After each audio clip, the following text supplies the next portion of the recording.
হযরতে আনাস রাদিয়াল্লাহু তাআলা আনহু বলেন, নবীজি মসজিদে নববীতে 2-2-3-3 পরপর 3 দিন মেহমান এসেছে তার কাছে। একবারে মেহমান আসার পরে রাতের বেলা আসার পর বিশ্বনবী ডাক দিয়ে বললেন, আজকে এই মেহমানটা নিয়ে যাওয়ার মতো আমার ক্যাপাসিটি নেই, তোমাদের যদি কারো থাকে ক্যাপাসিটি তাহলে বলো, একটু নিয়ে যাও। হযরত আনাস বললেন, নবী আমার কাছে দেন। নিয়ে গেলেন বাড়িতে, স্ত্রীকে বলে, নবীর মেহমান, যা পারো খেতে দাও। স্ত্রী ঘরের ভেতরে ডাক দিয়ে বলছেন, দেখেন যা খাবার আছে, 2টা ছেলে মেয়ের শুধু হবে, আমরাই না খেয়ে থাকবো মনে করছিলাম, আপনি এরপরে আবার মেহমান নিয়ে এসেছেন। ঠিক আছে, নিয়েই যখন এসেছেন আর রাসূলুল্লাহর মেহমান, আপনি এক কাজ করেন, আপনি একটু মেহমানকে নিয়ে গল্প করেন, কথাবার্তা বলতে থাকেন, আমি এই ফাঁকে 2টা বাচ্চাকে ঘুম পাড়িয়ে দেই। ঘুম পাড়িয়ে দিয়ে নিজের মেহমানকে সাথে নিয়ে আপনাকে আমি যখন বাচ্চাদের খাবারটা দিয়ে দেব, এরপরে আমি নিজের থেকেই বাতি লিভিয়ে দেব। আপনি অন্ধকারের ভেতরে শুধু মুখ নাড়াতে থাকবেন আর মেহমানকে খাবারটা দিতে থাকবেন আর বলবেন, এই তো আলো নিয়ে আসো, আলো নিয়ে আসো। কয়েকবার বলতে বলতে যখন খাবার শেষ হয়ে যাবে, আপনি শুধু মুখ নাড়াতে থাকবেন আর হাত নাড়াবেন। অন্ধকারের ভেতরে যেন সে মেহমান বুঝতে পারে যে না, আপনিও খাবার চালাচ্ছেন। শেষ হয়ে গেল খাবারটা এভাবে। সকালবেলা মসজিদে নববীতে হযরতে আনাস বলেন, আমি নামাজে গেছি, নবীজি আমাকে ডাক দিয়ে বললেন, মেহমানের সাথে কি ব্যবহার করলে? কেন? আল্লাহর আরশ পর্যন্ত খুশি হয়ে গেছে, তোমাদের নামে সূরা হাশরের 9 নম্বর আয়াত নাজিল হয়ে গেছে। নিজেদের প্রয়োজন থাকার পরও যারা অন্যের অগ্রাধিকার দেয়, অন্যকে গুরুত্ব দেয়, তাদের জীবনটা সাহাবীদের মতো আল্লাহ কবুল করে নেয়। আজ বাংলাদেশে এটা খুব বেশি দরকার। এই কথা বলছেন না কেন? এটা আজকে দল মত জাতি বর্ণ ধর্ম নির্বিশেষে খুব বেশি দরকার। যদি সাহাবীদের মতো কবুল হতে চান, গ্রহণযোগ্য হতে চান, নিজের প্রয়োজন থাকার পরও অন্যেরটা অগ্রাধিকার দেবেন। এটা আমাদের অনেকের মন আছে, কিন্তু আমরা পেরিয়ে উঠি না বড় কারণে। আমার বোনের জন্য, আমার ভাইয়ের জন্য, আমার চাচার জন্য, আমার ফুফুর জন্য আমার মন আছে, আমি কিছু করব, আমার অগ্রাধিকার দেওয়া দরকার তাদের গুরুত্বের, তাদের পরিবারের, তাদের অসচ্ছলতার। কিন্তু অনেক পরিবারে আছে বউ শুধু টান দিয়ে ধরে, না অত দরকার কি? এরকম বউ দেশে নেই? কার বউ এরকম আছে মন ছোট? হাত তোলেন তো। না, এলাকায় ওসব নেই। এরপরে সাহাবায়ে কেরাম কবুল হওয়ার পেছনে কারণ পেয়েছি 4 নাম্বার, তারা লোক দেখানো কোনো কাজ করতেন না। আল্লাহ পাক বলেন, আল্লাযীনা হুম ইউরাউনা ওয়া ইয়ামনাউনাল মাউন। আমরা যা করি, যতটুকু ছোট হোক আর বড় হোক, যেন আল্লাহর জন্য হয়। 5 নাম্বারে পেয়েছি তারা কাফেরদের প্রতি বড় কঠোর ছিলেন। এটা সূরা ফাতিহার 29 নাম্বার আয়াতে এই তথ্যটা পাবেন। মুহাম্মাদুর রাসূলুল্লাহ আল্লাযীনা মাআহু আশিদ্দাউ আলাল কুফফার। সাহাবায়ে কেরাম আল্লাহর দরবারে কবুল হয়েছিলেন, তার 5 নম্বরে কারণ ছিল তারা কাফেরদের প্রতি বড় কঠোর এবং ভয়ঙ্কর ছিলেন। আজ যারা কোরআনের বিরুদ্ধে 13 জায়গায় হাত দিয়ে কোরআন পাল্টাতে চায়, এরাও কাফের। বাংলাদেশে দলমত দেখা যাবে না, এই জায়গায় নবীর উম্মত এবং সাহাবীদের অনুসরণ করার ক্ষেত্রে কঠোর হওয়া লাগবে। আমরা কঠোর হতে রাজি আছি না? সামনে সব দলমত নির্বিশেষে কঠোর হয়ে যাবেন। এই আইন পাশ করা দূরের কথা, ওরা যেন ভয়ে কাঁপতে থাকে। আমরা তো আল্লাহর দরবারে সাহাবীদের মতো কবুল হতে চাই। আল্লাহ আমাদের তৌফিক দিন, আমিন। আরো জোরে বলেন।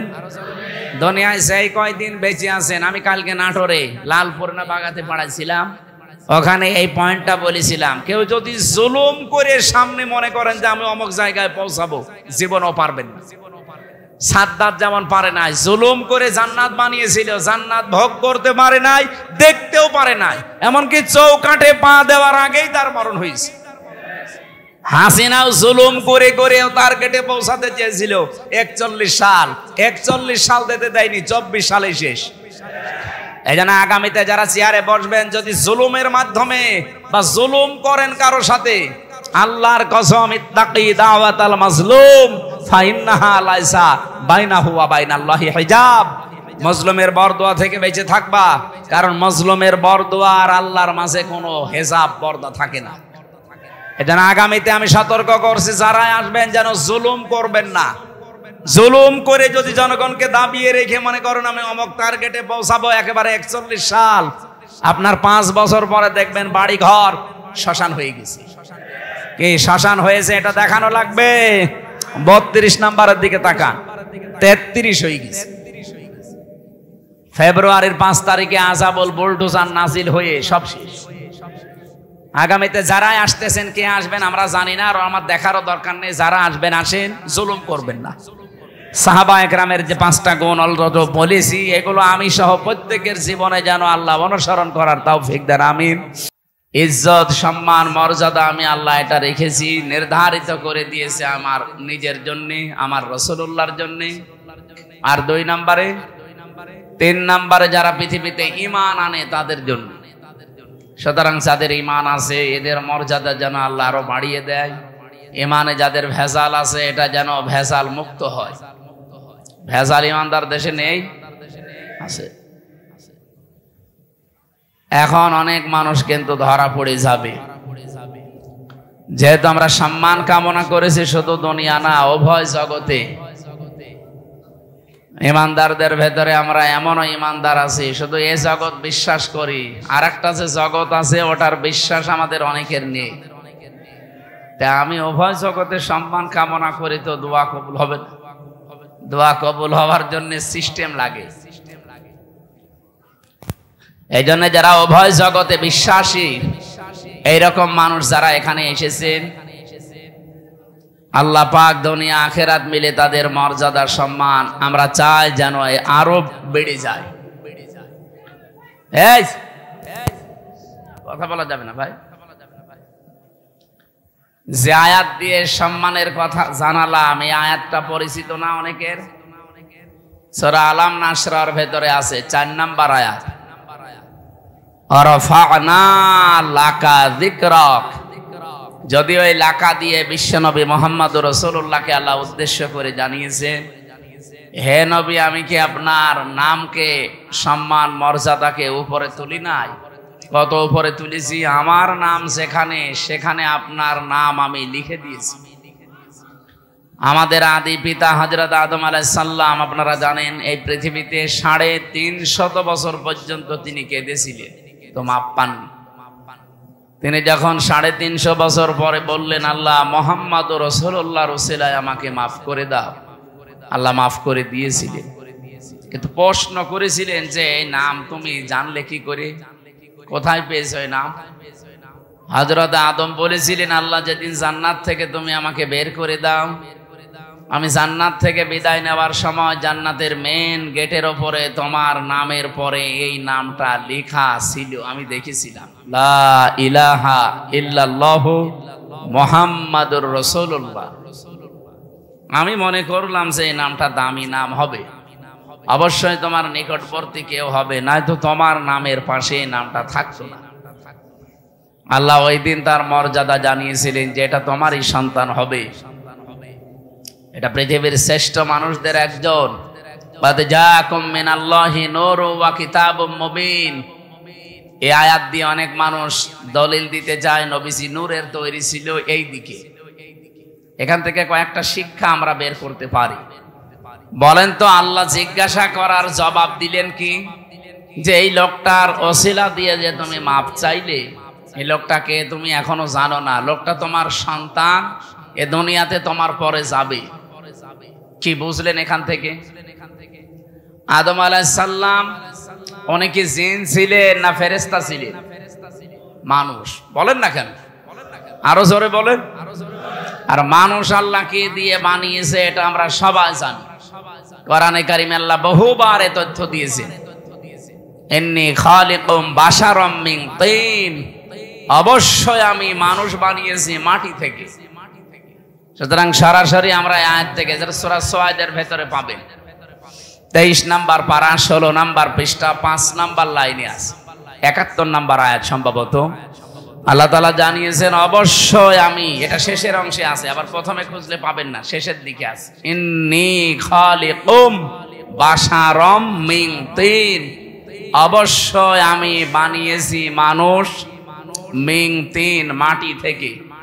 এখানে যেহেতু আদম আলাইহিস সালাম উদ্দেশ্য, এই জন্য পৃথিবীতে একটা মানুষকে আল্লাহ শুধু বানিয়েছেন মাটি দিয়ে, আমাদের আদি পিতা যিনি। তাছাড়া দুনিয়ায় আর কাউকে আল্লাহ সরাসরি মাটি দিয়ে বানাননি, বানিয়েছেন মাটির নির্যাস দিয়ে। আর মাটি বানিয়েছেন কমপক্ষে 10টা জিনিস দিয়ে। আপনি মাটি গবেষণা হয় যেখানে সেখানে মাটি নিয়ে যাবেন, দেখবেন 10টা জিনিস ওরা বের করে দেবে। অক্সিজেন দেবে, আয়রন দেবে, সিলিকন দেবে, এরকম অ্যালুমিনিয়াম দিবে, ম্যাগনেসিয়াম দেবে, পটাশিয়াম দেবে, এরকম 10টা জিনিস আমরা পাই। তাহলে এখান থেকে বুঝলাম পৃথিবীতে একমাত্র মাটি দিয়ে বানিয়েছে আদম নবীকে। আমাদের এই জন্যে আদি পিতা বা একেবারে প্রথম বাবার নাম জিজ্ঞাসা করলে কি বলা হয়? এ পর্যন্ত বুঝেছেন কিনা বলেন? আমাদের আদি পিতা প্রথম বাবার নাম কি? বলেন বলেন। আল্লাহ যে ওনাকে বললেন, হে আদম, যার নাম নিয়ে ক্ষমা চাইলে আমি ক্ষমা করে দিলাম, ওইটা তোমার সন্তান হবে এবং তোমার পরবর্তীতে যাবে। আমার প্রশ্ন হচ্ছে, বাবা যদি মাটির তৈরি হয়, ছেলে হবে আগুনের। কমন সেন্স কি বলে আপনার? কুল ইন্নামা আনা বাশারুম মিসলুকুম, হে নবী আপনি বলেন আমি তোমাদের মতোই মানুষ। ইউহা ইলাইয়া, পার্থক্য এতটুকু, আমার প্রতি ওহী আসে, তোমাদের প্রতি আসে না, এতটুকু আছে। কিন্তু আমার বাবা যেহেতু আদম, বাবা যদি মাটির হয়, ছেলে কোনোদিন আগুনের হয় না, তাহলে তো সিস্টেম পাল্টিয়ে যায়। প্রথম এই কথা থেকে এই তথ্য নেওয়ার পরেও কিছু মানুষ, আমি যে আয়াত পড়লাম, কদ জাকুম মিনাল্লাহি নূরু ওয়া কিতাবুম মুবিন, এই আয়াত দিয়ে দলিল দিতে যায়। বিশেষ করে এটা চট্টগ্রাম বিভাগে, সিলেট বিভাগে, এগুলো তারা যারা গরম সুন্নি, ঠান্ডা সুন্নি, এরা এই আয়াতটা নিয়ে আসতে চায়। আপনি যদি একটু কোরআন শরীফ বুঝে পড়েন, চিন্তা ভাবনা নিয়ে পড়েন, তাহলে এই প্রশ্নের উত্তর কিন্তু এই আয়াতে আছে। আল্লাহ বলেন অবশ্যই আমার পক্ষ থেকে তোমাদের কাছে এসেছে একটা নূর, স্পষ্ট কিতাব। আল্লাহ শব্দ দিলেন 2টা, অর্থ দিলেন একটা। অবশ্যই আমার পক্ষ থেকে তোমাদের কাছে একটা কিতাব এসেছে স্পষ্ট। একটা নূর নাম দিলেন, নূর দেওয়ার পরে তিনি ব্যাখ্যা করলেন যে নূরটা হচ্ছে স্পষ্ট। এখন আমরা এখানে তাফসীর করতে গিয়ে অনেকেই হয়তো ভুল করি, অথবা জেনে শুনে কোনো দিকে ডাইভার্ট হয়ে যায়। নিজেদের বিভিন্ন জিনিসকে এর উপরে চাপিয়ে দেওয়ার জন্য বলা হয় যে এখানে নূর মানে মুহাম্মাদুর রাসূলুল্লাহ, আর কিতাবুম মুবিন মানে কোরআন শরীফ। না, এই জিনিস 2টাই এক, তার প্রমাণ পরের আয়াতে আল্লাহ নিজে দিয়েছেন। এটা সূরা মায়েদার 15 নম্বর আয়াত। এর পরের আয়াতে দেখেন, 2টা জিনিস এসে এক, তার প্রমাণ আল্লাহ দিচ্ছেন। এদিকে তাকান, আল্লাহ পাক বলেন ইয়াহদি বিহিল্লাহ, এইটার দ্বারাই আমি হেদায়েত করি, পথ দেখাই। যেহেতু আল্লাহ এখানে ইয়াহদি বিহি, এই শব্দটা আল্লাহ বহু বচন দেননি, দ্বিবচন দেননি, এক বচন দিয়েছেন। মুফাসসিরিন ইকরাম, আমি যত তাফসীর পড়েছি সব মুফাসসির এই বিহি দিয়ে ওই আগের 2টার নাম একটা জিনিস এইটাই বুঝিয়েছেন। আল্লাহ বলেন আমার পক্ষ থেকে অবশ্যই তোমাদের কাছে নূর যাবে, স্পষ্ট কিতাব যাবে। তাহলে নূরও যা, স্পষ্ট কিতাবও তা, তার নাম কোরআন শরীফ। তার নাম কি? বলেন বলেন। এতটুকু শেষ করেননি আল্লাহ, এ পর্যন্ত বললে আমাদের বিভ্রান্ত হওয়ার সম্ভাবনা থাকতো। এই জন্য আল্লাহ ব্যাখ্যা করছেন ইয়াহদি বিহিল্লাহ। এখানে ফাইল কর্তা সরাসরি আল্লাহ নিজে। আল্লাহ বলেন আমি এইটার দ্বারাই হেদায়েত করি। আর আমরা সবাই জানি পৃথিবীতে হেদায়েত দেওয়ার একচ্ছত্র মালিকানা কোরআনের। না মানে আল্লাহ মানে কি? আল্লাহর কথাই তো কোরআন। এই পৃথিবীতে কোরআনকে আল্লাহ হেদায়েত দেওয়ার মতো ক্ষমতা দিয়েছেন, তাছাড়া আর কাউকে দেয়নি। এমনকি নবীজির হাতে আল্লাহ হেদায়েত ছেড়ে দেয়নি। যদি থাকতো নবী নিজের চাচাকে দিত। শুধুমাত্র হেদায়েত দেওয়ার ক্ষমতা আছে কার? আরে কোরআন শরীফ কার? এই জন্য যালিকাল কিতাবু লা রাইবা ফি, এই যে কিতাবের আগে আলিফ লাম দিয়ে আল্লাহ নির্দিষ্ট করে দিয়েছেন, একটাই মাত্র কিতাব দুনিয়ায় পাঠালাম যেটা মানুষকে হেদায়েত দিতে পারে। এবার আসেন আমরা মূল কথায় যাইতে চাই। যেহেতু পৃথিবীর একখানা কিতাব আছে মানুষকে হেদায়েত দিতে পারে, আর কেউ পারে না, সেই হিসাবে আল্লাহ কিতাবের নাম এখানে নূর বলার পরে আবার উল্লেখ করেছেন কিতাবুম মুবিন। ওই নূরটাই হচ্ছে স্পষ্ট কিতাব। পরা কোরআন শরীফে তাফসিরে এটা হচ্ছে মাযহারির ভেতরে আছে 55টা নাম পাবেন আপনি কোরআনের। 55টার ভেতরে 5 নাম্বার নাম আপনি এইটা পাবেন।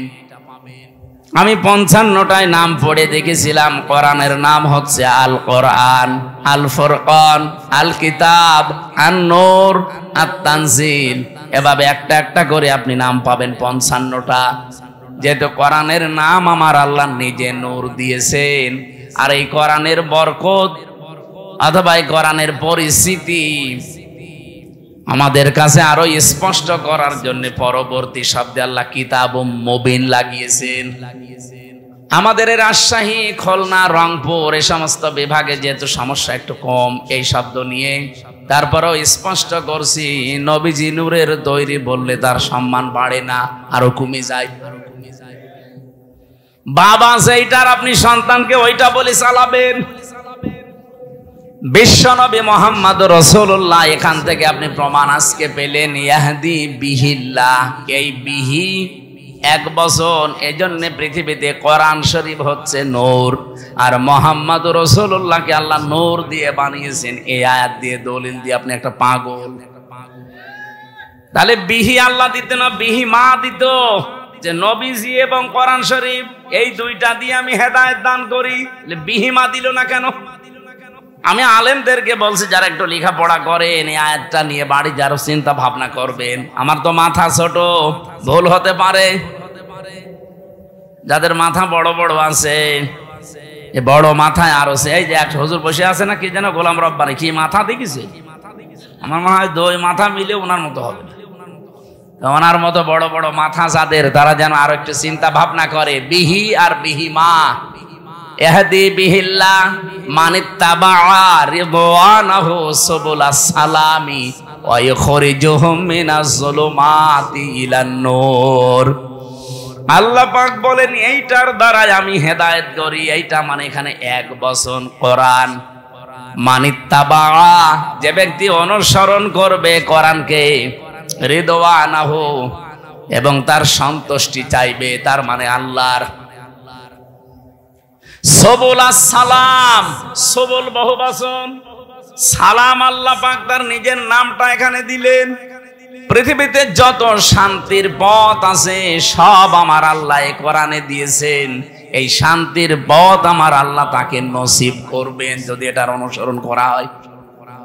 ইখরিজুহুম, তিনি বের করবেন তোমাদেরকে। ইখরিজুহুম দিয়েছেন, তিনি বের করবেন তোমাদেরকে মিনাজ যুলুমাতি ইলান নূর, অন্ধকার থেকে আলোর দিকে। আর সেটা দিয়ে তিনি বের করবেন তার নাম যেহেতু নূর, আমরা বলি কোরআন। নাম কি? আমার মনে হয় এই প্রশ্নের উত্তর আর দেওয়ার দরকার নেই, আপনি স্পষ্ট হয়ে গেছেন। যে কথা বলতে চাই এখান থেকে, মুহাম্মদুর রাসূলুল্লাহর নাম নিয়ে হযরতে আদম নবী 1 দিন 2 দিন না 300 বছর খণ্ডন করেও মাপ পাননি। শেষে এই নামটার কারণে আল্লাহ মাফ করে দিয়েছিলেন। এই জন্য সম্মান মর্যাদা দুনিয়াতে আল্লাহ যত বেশি এই পৃথিবীতে দিয়েছেন, একেবারে সে আরশের মেন দরজা থেকে শুরু করে জান্নাতের মেন গেট থেকে শুরু করে তামাম পৃথিবীতে যেখানে আল্লাহর নাম সেখানে রসুলের নাম। কি আপনি দেখেন বাংলাদেশে প্রায় 1110 কিলোমিটার পথ। টেকনাফের একেবারে শেষ গ্রাম থেকে পঞ্চগড়ের তেতুলিয়ার ওই বাংলা বান্দা পর্যন্ত সব মিলিয়ে আপনি হিসাব করে দেখবেন 1110 কিলোমিটার। কত? 1110 কিলোমিটারের ভেতরে শুধু বাংলাদেশের এরিয়ায় আমি হিসাব করে দেখেছি কম পক্ষে 13 মিনিট 4 সেকেন্ড একাধারে আজান হয়। আমার একটু কষ্ট হয়ে যাচ্ছে।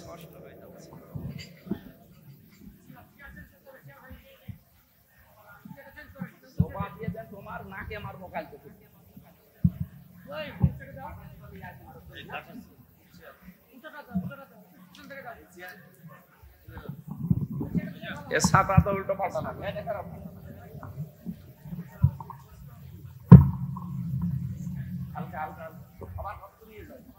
লাগবে না এখানে।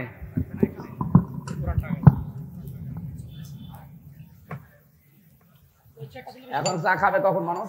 চা লাগবে না, নিয়ে যান।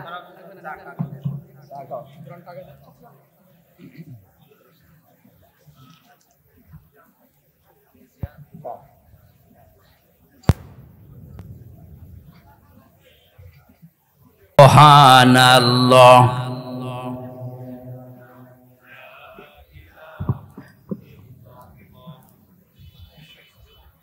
দিয়ে দেবেন কি কিছু আছে?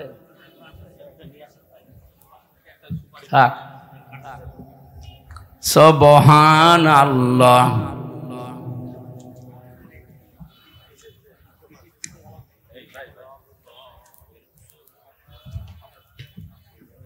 আরে না লাগবে না, বসো। সুবহানাল্লাহ আলহামদুলিল্লাহ। আমি জিকির করতে দিয়েছি, কি করেন কি আপনি? সুবহানাল্লাহ আলহামদুলিল্লাহ লা ইলাহা ইল্লাল্লাহ।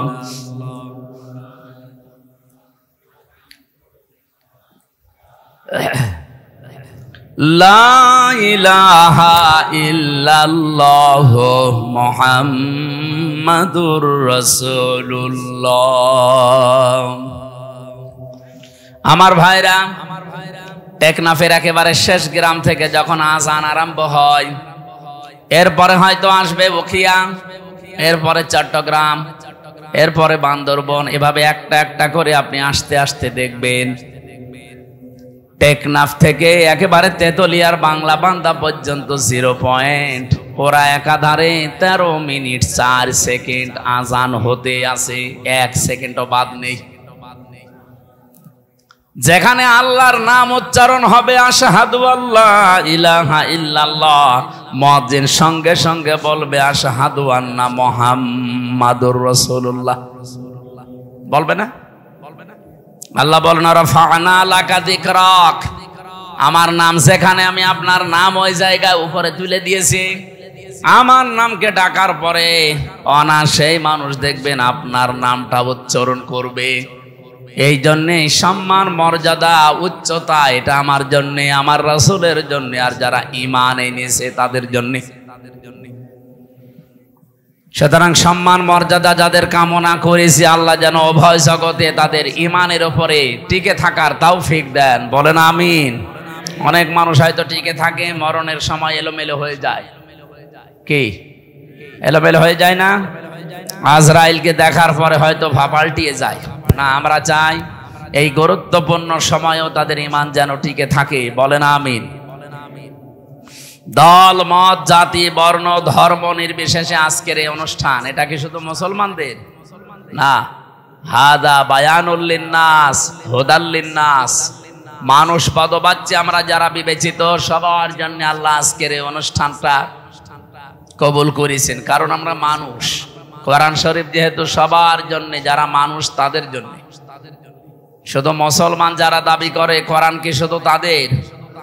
অন্যান্য ধর্মে যারা আছে তারা হয়তো তাদের ধর্মীয় গ্রন্থ পুরোহিত ঠাকুর এবং তাদের ধর্মগুরু যারা, তারা খাড়া কেউ পড়তে পারে না।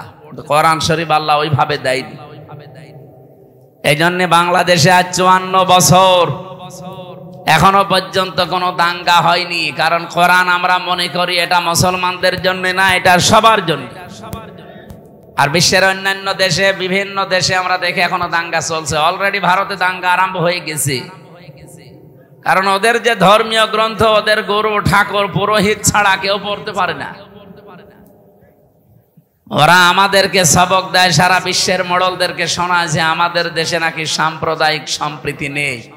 এই পৃথিবীতে একটাই দেশ যেখানে রোজা আর পূজা পাশাপাশি হয়। এক কথা বলেন না কেন? আপনি ভারতে হতে পারে না, হতে পারা কি গরু জবাই করলে তাকে জবাই করে ফেলছে। এই পৃথিবীর 4-6 জন মানুষের নাম আছে নিকৃষ্ট মানুষের তালিকায়, তার ভেতরে মোদির নাম আছে। কারণ এই লোকটা পৃথিবীতে নিকৃষ্ট হওয়ার পেছনে কিছু কারণ আছে। কয়েকদিন আগে আপনারা দেখেছেন গোবিন্দ পরামানিক, বাংলাদেশের একজন হিন্দু মহাজোটের মহাসচিব গোবিন্দ চন্দ্র পরামানিক, এই লোকটা জানিয়েছে যে তামাম দুনিয়ার হিন্দুদেরকে আমি আহ্বান জানাচ্ছি যে এই মাতাল মোদিকে থামান। কারণ একটা মাতাল, এই মাতালি করে যা আরম্ভ করেছে, কিছুদিন পরে পৃথিবীতে বসবাসের অযোগ্য হয়ে পড়বে। আপনি কি মনে করছেন দাঙ্গা শুধু ভারতে থাকবে? বাতাস বাংলাদেশে ঢুকলো বলি, কারণ বাতাস ঢুকতে তো আর কোনো কিছু বাধা প্রাপ্ত হয় না, ও কাটা তার পার হয়ে চলে আসবে। এই জন্য আমরা চাচ্ছি এই মাতাল লোকটা যেন থেমে যায়। যদি থামতে না চায়, ওকে থামানোর ব্যবস্থা করা দরকার। বিশ্বের 257টা দেশ, সবাইকে আহ্বান জানায়, কে কোন ধর্ম মানেন ওটা আপনার ব্যাপার, কিন্তু আমরা চাই এই লোকটাকে, এবং ইসরায়েলের এই আর এক কোলাঙ্গার আছে ওর দোস্ত, এই লোকটাকেও যেন থামানো হয়। এদের এই ভুল সিদ্ধান্তগুলোর কারণে আগামীর পৃথিবী বসবাসের অযোগ্য হয়ে পড়ছে। আজকে ইসরায়েলে যে ভূমিকম্প হয়েছে আপনি দেখেছেন, এই লোকটার, এই নেতানিয়াহুর মানামি এই লোকটার শুধু একটা অবৈধ চিন্তা ভাবনার কারণ। 1500 বছর আগে সূরা ইউনূসের 100 নম্বর আয়াতের ভেতরে শেষের দিকে পাবেন এটা। আল্লাহ আমার এইটাই জানিয়েছেন, ওয়া ইয়াজআলুর রিজসা আলাল্লাযীনা লা ইয়াকিলুন। এই পৃথিবীতে কেউ যদি ভুল সিদ্ধান্ত নেয়, কেউ যদি তার বিবেকটা কাজে না লাগায়, তাহলে ভুল সিদ্ধান্ত আল্লাহ তার উপরে চাপিয়ে দেয়। নেতানিয়াহু নামে এই লোকটা, পৃথিবীর এই নিকৃষ্ট মানুষটা, নরেন্দ্র মোদী নামে এই পৃথিবীর নিকৃষ্ট মানুষটা, এবং আমার দেশে যিনি পালিয়েছেন ওইটাও,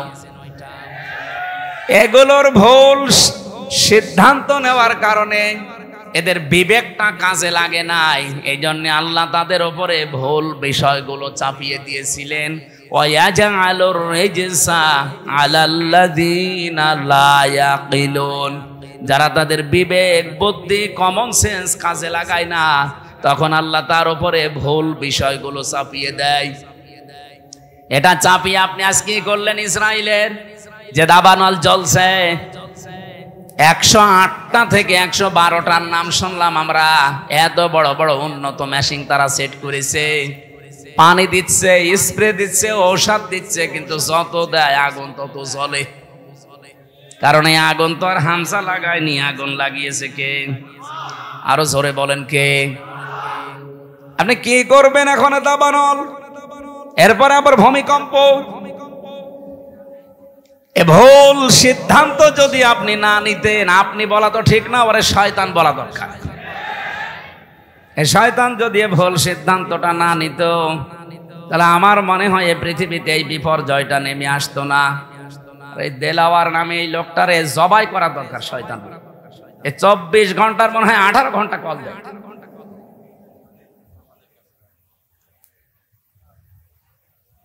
কোন কমন সেন্স না আছে কি আল্লাহ জানে। ও যেন মরে যায়। আছে কি বলবো বলেন? একটা লোক যদি 520 বার কল দেয়, তাও একদিনে, আমি কি মানুষ না? আমার বউ পর্যন্ত বিরক্ত এই লোকটার উপর। কি গো, এর কি কোনো কাজ কর্ম নেই?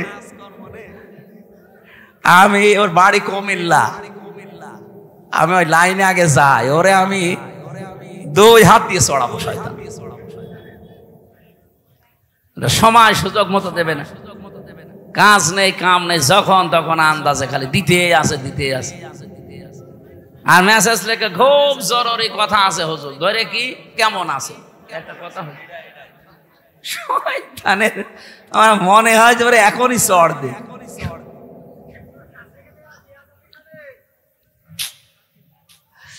আমার ভাইরা, এজন্য ভুল যারা সিদ্ধান্ত চাপিয়ে দিচ্ছেন, আল্লাহ এমনি না, ভুল বিষয়গুলো আল্লাহ চাপিয়ে দেবেন যদি বিবেককে কাজে না লাগান। আজ নেতানিয়াহুর কারণে তাদের দেশটা ধ্বংস হয়ে যাচ্ছে। আমার মনে হয় এভাবে যদি আর মাত্র 8-10 দিন চলতে থাকে দাবানলটা আর এই ভূমিকম্প, দেখবেন বিশ্বের মানচিত্র থেকে অভিশপ্ত রাষ্ট্র এই ইহুদিরা, এই ইসরায়েল আর থাকবে না। ঠিক ওর বন্ধু যেহেতু এটা ও যা আরম্ভ করেছে তার বিবেক কাজ করছে না। আজ আমি কালকে কয়েকটা ইন্টারন্যাশনাল রিপোর্ট পেয়েছি আন্তর্জাতিক, আপনার মাথা খারাপ হয়ে যাবে। এই যে আজ 9 মাস চলছে হাসিনা পালিয়ে যাওয়ার, এই 9টা মাসেও বারবার চেষ্টা চালিয়েছে এই দেশে যেন অন্তত বিডিআর হত্যা আর শাপলা চত্বরে হেফাজত হত্যার বিচার কেউ যেন না তোলে। কারণ ভালো করে জানে যে 2টা ঘটনা একেবারে ডাইরেক্ট ঘটিয়েছে মোদি। এখন সব প্রমাণ একেবারে হাতে নাতে ধরা পড়ছে। দিগন্ত টেলিভিশন এমনি বন্ধ করে নাই, ইসলামী টেলিভিশন এমনি বন্ধ করে নাই, কারণ এদের কাছে সব ভিডিও ফুটেজ গুলো এখনো আছে, এখন তারা সব ছাড়তেছে। সাগর রনিয়েত্তি এমনি হত্যা হয় নাই, বহু রিপোর্ট তাদের কাছে গোপন বিষয় ছিল, ওদেরকে একটু সাহায্য করেছে, তাকেও দুনিয়া থেকে বিদায় করে দিয়েছে। এখন রিপোর্ট গুলো যেহেতু হাওয়ায় ভেসে বেড়াচ্ছে, আর বিশ্বের আন্তর্জাতিক মহল যারা, তারা আমাদের চাইতে আপনাদের চাইতে অনেক চালাক। আমি রিমান্ডে গিয়ে তা টের পেয়েছিলাম, ওই 10 দিনে বহু কিছু দেখেছি। ইসরায়েল থেকে যে উন্নত প্রযুক্তির মেশিন তারা নিয়ে এসেছে, আপনি পায়খানার ভেতরে কি করেন ওইটা ওরা দেখতে পায়। এই যে আগস্টের 5 তারিখের পরে বিভিন্ন জায়গায় চাঁদাবাজি আরম্ভ হয়েছিল, এলাকায় হয়েছে কি আমি জানি না।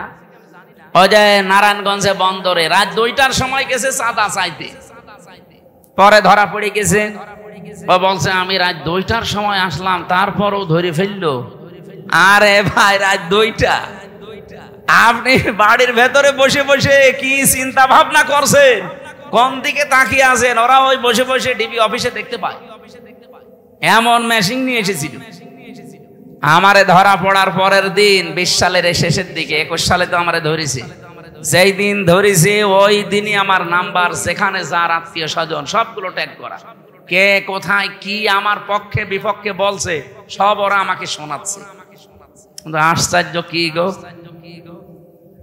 আমরা যে বাটন মোবাইলে কথা বলি, এই বাটন মোবাইলে কথা বলার ওদের সামনে কথা বলা একই।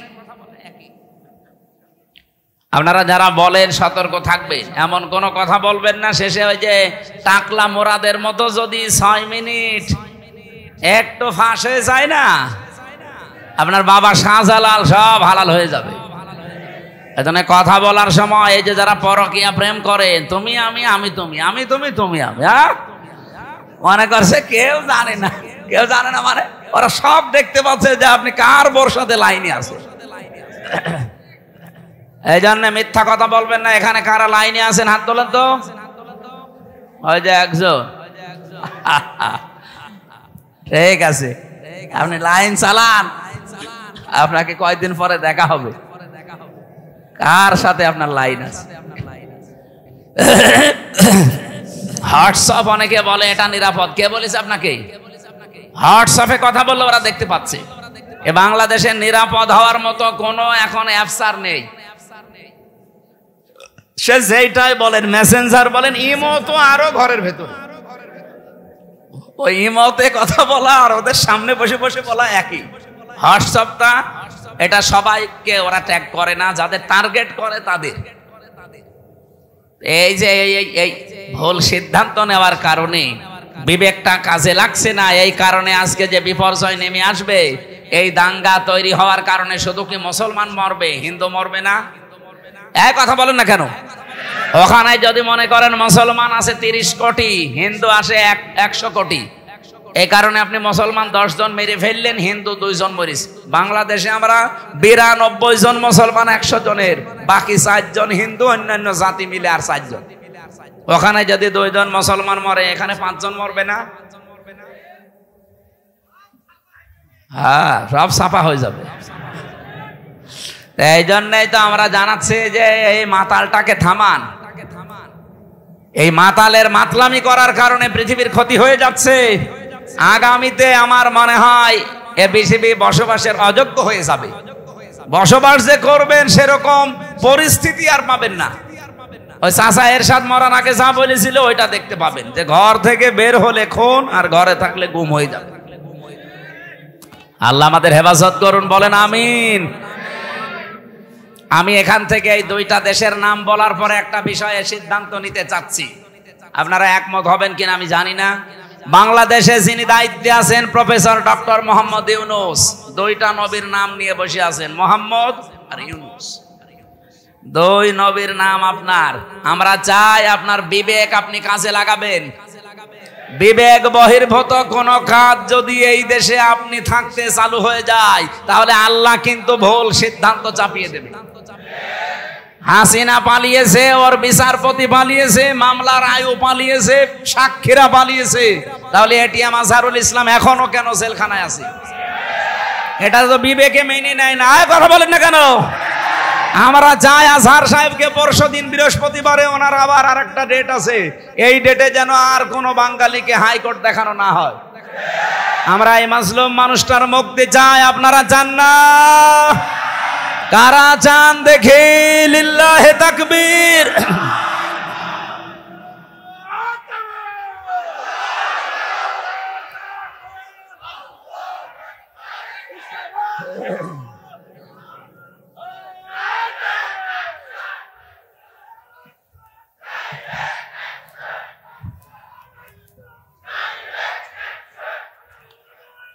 আলহামদুলিল্লাহ ভাই। না, আমরা কারো পক্ষে বিপক্ষে, আপনি যদি মনে করেন যে উনি পক্ষে বলছে বিপক্ষে, না, উনি একজন মাজলুম মানুষ। ওনার সাক্ষী দেখেছে কেউ 6 কিলোমিটার দূরে, কেউ 3.5 কিলোমিটার, কেউ 3 কিলোমিটার। ও কি দিয়ে দেখলো? আর এই বানোয়াট একটা বিষয়ের উপরে ওনাকে আপনি এতদিন 13 বছর রেখেছেন, এই তো একটা জুলুম। কথা বলেন না কেন? এরপরে যদি আবার জুলুম করা হয়, লোকটা নড়তে পারে না। আমি তো 3 বছর ছিলাম তার পাশে। ফাঁসির কন্ডেম সেলের ভেতরে একটা মানুষের খায়েশ পূরণ করার জন্য তাদের উপর অত্যাচার আমার উপরও করেছে 3 বছর। আমার মনে হয় এতদিনও যদি টিকে থাকতো, তো এতদিনও আমরা বাইরের জগৎ দেখতে পারতাম না, এতদিনও ওই মামার বাড়ি থাকা লাগবে। এই জন্য যাদেরকে বের করে দিয়েছে এই আগস্টের 5 তারিখের পরে, কেউ যেন না থাকে। অনেকে তারেক জিয়া বের হয়েছে, তারেক জিয়ার বউ এবং তার মা, সবাই যখন খালাস পেয়েছে বলছে এনাদের খালাস দেওয়া ঠিক হয়নি, কারণ এনারা সাজার আসামি ছিল। আরে ভাই, সাজা যে দিয়েছে কি সাজা বলে? এত সব বানানো। আর আমি নিজে যেহেতু ভিকটিম, আমি তো নিজে টের পেয়েছি। আমার উপরে যে মামলা ছিল পুরাটা বানোয়াট, মিথ্যা। এই জন্য 15.5 বছরে রাজনৈতিক যত মামলা হয়েছে সব মিথ্যার বানোয়াট। এদের মামলাও মিথ্যার, সাক্ষীও মিথ্যা। আমার 4 জন সাক্ষী কুষ্টিয়া থেকে নিয়ে গিয়েছিল, জীবনে তাদের আমি চিনি না। আমি এই আগস্টের 5 তারিখের পরে যেহেতু তারা ভয়ে ভয়ে আছে, একদিন যে বললাম, ভাই কি সত্যি করে বলেন? আচ্ছা, পুলিশ এসে একদিন রাতের বেলা আমাকে বলছে, সাক্ষী যদি না দাও তোমার নামে মামলা দাও। এই হচ্ছে দেশের অবস্থা। এরকম মামলায় যদি আমি এখন শুধু জামিন না, আমি পুরা খারিজ হয়ে গেছে আমার মামলা। আমারটা যেমন আমি ন্যায় বিচার পেয়েছি, আমি চাই আজহার সাহেব ন্যায় বিচার পাবে বৃহস্পতিবারে। কেউ কোনো তাল বাহানা করলে, বিবেক যদি আপনার কাজে না লাগে, এমন ভুল সিদ্ধান্ত চেপে বসবে না দেশের ওপরে, শেষে সামাল দিতে পারবেন না। কারণ দেওয়ালে পিঠ থেকে গেলে তখন আর দিকটা ঠিক থাকে না। এই কথা বলেন না কেন? কত মানুষ এখন খুশি আছে। আপনি কার খুশির জন্য এগুলো করছেন? অনেকে করছে, আমরা জানি। এই জন্য আমরা কোনো বিবেক বহির্ভূত কাজ করতে চাই না। আজকে ঢাকায় দেখলাম বিভিন্ন জায়গায় মেয়েরা সাইনবোর্ড নিয়ে দাঁড়িয়ে আছে, আমাদের যৌন অধিকার নিশ্চিত করতে হবে। এই যে নারী কমিশনে যারা আছে এই মানুষগুলো একে একে মহিলা বলা যায়?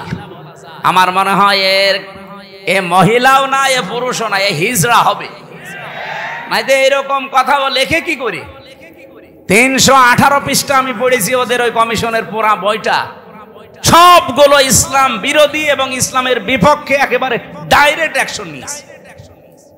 তার ভেতরে অন্যতম স্বামী আর স্ত্রী, এরা যদি দুইজন সংসার করার, স্বামী বলে আমি এখন সংসার করতে চাই, স্ত্রী বলে যদি না আমার এখন মন নেই, এরপরও যদি স্বামী সংসার করে, স্ত্রী যদি মামলা দেয় তাহলে ধর্ষণ মামলা হবে। আর ধর্ষণ মামলা হলে সাক্ষী লাগবে না। স্বামী স্ত্রীর ঘরের ব্যাপারটা কি সাক্ষী কেউ দেবে? তা কি পাবেন কোথায়? হয় আপনি ইউটিউবারদের ওখানে সেট করে রাখবেন, এক কথা বলছে না, তার সাক্ষী আপনি পাবেন কোথায়? আর বিচারক যে রায় দেবে ওকে আন্দাজে তো রায় দিতে পারবে না, সাক্ষী লাগবে না। আর ওই জিনিসকে দেখেছে কে সাক্ষী দিতে যাবে বলেন? সুতরাং এইরকম নীতিমালা যারা তৈরি করেছে এ কি সুস্থ না অসুস্থ? আমার মনে হয় এদেরকে আর বাইরে রাখা ঠিক হবে না, তাহলে এই সমাজের ক্ষতি হবে। এদেরকে পাঠানো লাগবে পাবনায়। আরো জোরে বলেন। জেলখানা দেওয়ার দরকার নেই, পাবনায় পাঠিয়ে দেন, ও থাক। কয়েকদিন আগে পাবনায় গিয়েছিলাম, যে দেখলাম পাগল বেশি নেই, সব ভালো হয়ে চলে গেছে। এখন এদেরকে পাঠানো দরকার। ওরা পয়েন্টটা লিখেছে দ্বিতীয়টায় যে শরীর আমার, সিদ্ধান্ত আমার। জেনা ব্যভিচারের ব্যবসা খুলে বসতেছে। শরীর আপনার মানে আপনার শরীরকে দিয়েছে, আপনার বাবা মা দিয়েছে আপনার শরীর। আপনার বাবা আর মার দায়িত্ব ছিল শুধু বিছানায় থাকা। এই শরীরটা আমার আল্লাহ নিজে বানিয়েছেন। সূরা নূরের ভেতরে আছে, সূরা কি মুমিনুনের ভেতরে আল্লাহ পয়েন্ট আকারে দিয়েছেন যে তোরে কি করে বানালাম আমি। সুম্মা খালাকনান নুতফাতান আলাকাতান ফাখালাকনাল আলাকাতা মুদগাতান ফাখালাকনাল মুদগাতা ইযামা ইলা আখির আয়াত। আল্লাহ একে সিরিয়াল আকারে দিয়েছেন, আমি নুতফা এর আকারে, এরপরে আমি এটা মুদগা, এরপরে আলাক, এরপরে রক্ত গোশত চর্বি চামড়া দিয়ে একটা ছাউনি দিয়ে বাচ্চার আকার দিয়ে ছেলে না মেয়ে হবে সে সিদ্ধান্ত দিয়ে মায়ের পেট থেকে আস্তে করে বের করে নিয়ে আসি। আল্লাহু আখরাজাকুম মিন বুতুনি উম্মাহাতিকুম লা তা'লামুনা শাইআ। এই আয়াতগুলো পর্যালোচনা করলে দেখা যায় পুরাটা দায়িত্ব আমার আল্লাহ পালন করেছে, বাকি শুধু সিস্টেমটা আমার আল্লাহ, যেহেতু মার বাবার কাছ থেকে শুধু সিস্টেমটা একটু। তাছাড়া আল্লাহ নিজেও আমাদেরকে বানিয়ে বানিয়ে আকাশ থেকে ফেলতে পারতো না?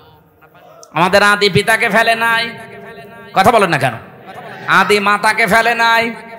তাদেরকে যদি আল্লাহ ফেলতে পারে, এমনকি বাবা ছাড়াও আল্লাহ বানাতে পারে হযরত ঈসাকে, প্রমাণ তো দুনিয়ায় আছে।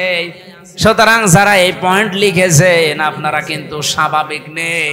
আমার মনে হয় তারা মেয়াদ উত্তীর্ণ গাঁজা খায়। মেয়াদ আলা গাঁজা খেলে তো এত নিছেন আমার কথা না, দেহ আমার, সিদ্ধান্ত আমার। আবার এক মহিলা লিখেছে ব্যানারে যে আমার চামড়া আমি দেব।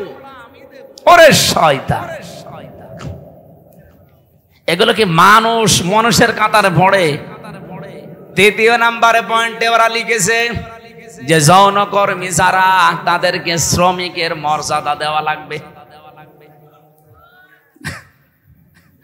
আমার এই পয়েন্টটা পড়ার পরে মনে হচ্ছিল, আল্লাহ যদি বাংলাদেশে কোনো ডাকাত বলে ইউনূস সাহেব আমাদেরকেও কিন্তু মর্যাদা দেওয়া লাগবে শ্রমিকের, কারণ আমাদেরও কষ্ট কম হয় না। ডাকাতি করা কত কঠিন, গাছ কেটে কাঁধে নিয়ে রাস্তায় ফেলে গাড়ি দাঁড় করিয়ে এত বড় ছুরি সামনে নিয়ে দাঁড়ানো লাগে। এখন বলছে না, আমি তো নিজে দেখেছি, কয়বার ডাকাতের হাতে পড়লাম। একবার পড়েছিলাম সাতক্ষীরায়, বিশাল এক গাছ কেটে 8-9 জন কাঁধে করে রাস্তার মাঝে দিয়ে গাড়ি থেমে গেল, সবার পেছনে পেছনে বড় বড় ছুরি। আমি তো কাঁচ খুলে দেওয়ার পরে দেখি মুখ বের করে কয়েকজন, মুখ বাঁধা। আমার টাকা পয়সা চা, আমি আগেই বের করে বলছি নেন। বলছে হুজুর আপনার টাকাও নেব, আল্লাহ মাফ করবে। আরে শয়তান, এত কষ্ট করছে আর বলছে আপনার টাকাও নেব, আল্লাহ মাফ করবে। আপনার কষ্ট হচ্ছে না যে কত বড় গাছ, আপনার ঘাম ঝরছে কপাল দিয়ে। এখন ওরা যদি কালকে থেকে আওয়াজ তোলে যে ডাকাতি করতে কম কষ্ট না, আমাদের শ্রমিকের মর্যাদা দেওয়া লাগবে, এ পর্যন্ত থাকলেও কিছু বলতাম না। কিন্তু সমস্যা হয়ে দাঁড়াবে, কারণ এই শব্দটা পুরা হাদিসের বিরুদ্ধে, কোরআনের বিরুদ্ধে। আপনি দেখেন সূরা কসসের ভেতরে আছে, মুসা আলাইহিস সালামকে যেদিন শুআয়ব আলাইহিস সালাম উনি শ্রমিক হিসাবে নিয়োগ দেবেন, ওনার মেয়েদের ওই যে কুয়া থেকে পানি তুলে দিয়েছিলেন, কুয়া থেকে ওই বিশাল কুয়া থেকে পানি তুলে নেওয়ার সময় ওনার ঘাম ঝরছিল। মেয়ে দুইটা গিয়ে বলেছে, বাবা এরকম একটা শক্তিশালী এবং বিশ্বস্ত, আমিন বলা হয় কোরআনে আছে আমিন, এরকম একটা বিশ্বস্ত শ্রমিক পেয়েছি, আপনি যদি নিতে চান তো উপকার হবে, তার শরীরে শক্তি আছে। আমরা দেখেছি 4-5 জন রাখাল মিলে যে ঢাকনা সরাতে পারে না কুয়ার, অথচ ওই লোকটা দেখলাম 1 হাত দিয়ে কুয়ার ঢাকনা সরিয়েছে। শ্রম দিলে মানুষের শরীর থেকে ঘাম ঝরে, এই ঘামের মর্যাদা এত বেশি। আল্লাহর নবী জানিয়েছেন, আল কাসিবু হাবিবুল্লাহ, যারা কাজ করে খায় নিজের হাতে, ঘাম ঝরায় শরীর থেকে, এরা আর সাধারণ মানুষ থাকে না, এরা আল্লাহর বন্ধু। আর সেইটাকে আপনি কোথায় মিলাচ্ছেন বলেন? যে আপনি সেটাকে আজকে যারা দেহ ব্যবসা করে খায়, যারা পতিতা, যারা জেনা ব্যভিচারের একেবারে বাজার খুলে বসেছে, বাংলাদেশে এখন 1 লাখ মাত্র পতিতা আছে সারা বাংলাদেশ মিলে, সরকারি জরিপ। এই মানুষগুলোকে আমরা চাই, তাদের যদি সত্যি মর্যাদা দিতে চান, ডক্টর মোহাম্মদ ইউনূস একটা আলাদা বিভাগ খোলেন, খুলে তাদেরকে পুনর্বাসনের ব্যবস্থা করেন। এই কথা বলছেন না কেন? কত ধনী মানুষের টাকা ব্যাংকে পড়ে আছে, ছাতা পড়ে যাচ্ছে, ও জানেই না কত টাকা আছে। ওই টাকাগুলোর কাছ থেকে নেন, মাত্র 1 লাখ যৌনকর্মী, এদের কর্মসংস্থান তৈরি করেন, দরকার হয় ওদের আলাদা আলাদা বিয়ের ব্যবস্থা করেন। এরপরে এই মানুষগুলোকে সেলাই মেশিন কিনে দেন, 2টা গরু কিনে দেন, 5টা ছাগল কিনে দেন। এই সমস্ত কাজ কারবারে নেই, ওনারা শ্রমিকের মর্যাদা দিতে চায়। যেই কয়জন কমিশনে আছে সবগুলো তিলক পরা আর টিপ পরা, এগুলো সব ওই স্বৈরাচারের দোসর, ওই খনি হাসিনার দোসর। এই 15.5 বছরে সব ওদের পক্ষে কথা বলতো, এখন হঠাৎ করে সুর পাল্টিয়েছে। আপনি সুর পাল্টান আর রং পাল্টান, কোরআনের বিরুদ্ধে আপনি অবস্থান নিয়েছেন। এই জন্য আমরা বারবার বলছি, কমিশনের রিপোর্ট তো দূরের কথা, ও কমিশনই দেশের মানুষ মানে না। এরপরও যদি বাধ্য করেন, আগস্টের 5 তারিখ কিন্তু শেষ হয়ে যায়নি, আবার আসতেছে। এই কথা বলেন না কেন? হাজারো আল্লাহর কোরআনের 13টা আয়াত ওরা ভুল ধরেছে। ভারতে আল্লাহর কোরআনের 26টা আয়াতের বিরুদ্ধে কেস দিয়েছে, আর এখানে অলরেডি 13টা আয়াতের বিরুদ্ধে ওরা মামলা দিয়েছে। মামলায় তো এটা, কারণ এর বিরুদ্ধে অবস্থান নেওয়া, কয়েকদিন পরে দেখবেন বলবে এটা বাতিল করেন, এটা আর মানি না। আল্লাহর কোরআনে আছে, ইউসিকুমুল্লাহু ফি আওলাদিকুম লিয-যাকারি মিসলু হাযযিল উনসায়াইন। এই পৃথিবীতে 1 পুরুষ যা পাবে 2 নারী তাই পাবে, এটা নদী মেয়েদের প্রতি অবিচার, বৈষম্য। এজন্য আয়াত পাল্টাতে হবে। কত বড় ক্ষমতা আপনার! এজন্য ভুল বিবেক বহির্ভূত কোন কাজ যদি কেউ করে ফেলেন, আল্লাহর কসম আল্লাহ কিন্তু ভুল বিষয় চাপিয়ে দেবে। তখন এই যে দাবানল চলবে, তখন ভূমিকম্প আসবে। আমি আর বাকিটা বললাম না। এই জন্য যারা দায়িত্বে আছেন, আহ্বান করে আপনারা এখনো আপনার বিবেকটা কাজে লাগান, নয়তো ভুল বিষয় চেপে বসলে তখন সামাল দেওয়া কঠিন হয়ে যাবে। আল্লাহ আমাদেরকে বোঝার তৌফিক দিন, বলেন আমিন। সূরা তাওবার 100 নম্বর আয়াত আমরা পড়েছি। আমার আলোচনার বিষয় হচ্ছে সাহাবীদের অনুসরণ। এটাতে কত বড় গুরুত্বপূর্ণ জিনিস আমাদের জন্য। আল্লাহর নবী জানিয়েছেন, আল্লাহ আল্লাহ ফি আসহাবি লা তাত্তাখিদুহুম গরাদাম মিন বাদি ফাবিহুব্বি আহাব্বাহুম আমান আবগাদাহুম ফাবিবগদি আবগাদাহুম আখায়রু উম্মতি করনি সুম্মাল্লাযীনা ইয়ালুনাহুম সুম্মাল্লাযীনা ইয়ালুনাহুম ইলা আখিরি আয়াত, ইলা আখিরিল হাদিস। এটা হাদিসের ভাষা। নবীজি বলেন, পৃথিবীর মানুষেরা আমার সাহাবীদের সম্পর্কে সাবধান। আমার সাহাবীদের সম্পর্কে, আমার সাহাবীদের সম্পর্কে সাবধান। আমার সাহাবীদের সাথে কেউ যদি শত্রুতা করে, সে যেন আমি নবীর সাথে শত্রুতা করে। একজন আজানের জবাব দিয়ে দেন, দিলে আদায় হয়ে যাবে, দিয়ে দেন, একজন দিয়ে দেন। এই পৃথিবীর কোন মানুষ যদি আমি নবীর সাথে দুশমনী করে, সে যেন দুশমনী করে কার সাথে? বলেন বলেন, আল্লাহর সাথে। এজন্য আমাদের এই জায়গাটা খুব সেনসিটিভ জায়গা। আল্লাহ এত বেশি প্রশংসা দিয়েছেন সাহাবায়ে কেরামের, যেহেতু আল্লাহ তাদের উপরে বলে দিয়েছেন রাদিয়াল্লাহু আনহুম ওয়া রাদু আনহু, আমি নিজে তাদের উপরে খুশি হয়ে গেছি যেমন তারা আমাদের উপরে খুশি আছে। সুতরাং তাদের পথ অনুসরণ অনুকরণ করলেই আল্লাহকে সন্তুষ্ট এবং রাজি খুশি করা যাবে বলে আমরা কোরআন থেকে তথ্য পেয়েছি। ঠিক আছে, দেখছি এগুলো ওই সময় হয়নি। আপনাদের মনে হয় টাকা পয়সা ঈদগার কাজে লাগাবে, এখনো টাকা ওঠে নাই। আমার 2-3 মিনিট সময় চাচ্ছি, দেব। আজানের সময়টা আপনারা যদি যা এনেছেন দেওয়ার জন্য দিতে পারেননি, একটু দিয়ে দেন। কই ভেতরের লোকজন কই? একটু তাড়াতাড়ি করেন ভাই, যারা যাও যে ভেতরে যাচ্ছে যান, খালি বের করে রাখেন, আজান হতে হতে ওরা বের হয়ে চলে যাবে। ওঠে কে? বসেন।